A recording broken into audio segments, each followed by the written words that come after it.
এই হোটেলটি সোশ্যাল মিডিয়ায় ভাইরাল হয়ে যায়। এখানে যমুনার টাটকা মাছ এবং অসাধারণ গরুর মাংস রান্না, যা দূর দূরান্ত থেকে আসা পর্যটকদের মন কেড়ে নিয়েছে। আজকে আমরা জানব সোশ্যাল মিডিয়ায় ভাইরাল হওয়া গোলাম হোটেলটির সম্পর্কে।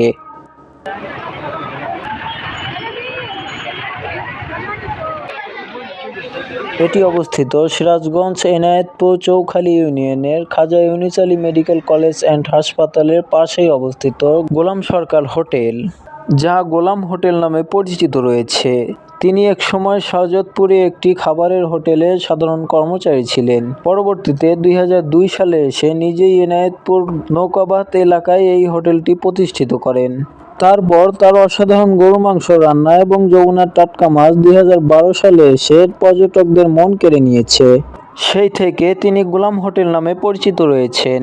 এরপর তার পাশেই রাজার হোটেল নামে প্রতিষ্ঠিত হয় আরেকটি হোটেল, যা এখন পাশাপাশি দুটি হোটেল রয়েছে। এখানে সর্বমোট 13টি হোটেল রয়েছে, যার ভেতরে গোলাম সরকার এবং রাজা মিয়া এই দুটি হোটেলই এখন জনপ্রিয় রয়েছে। এই হোটেলটি সিরাজগঞ্জ থেকে প্রায় কিলোমিটার দক্ষিণ পূর্বে দূরত্বে রয়েছে। এই হোটেলটি এতটাই জনপ্রিয় হয়েছে যে ঢাকা, টাঙ্গাইল, পাবনা মতো বিভিন্ন জেলা থেকে পর্যটকেরা খেতে আসেন।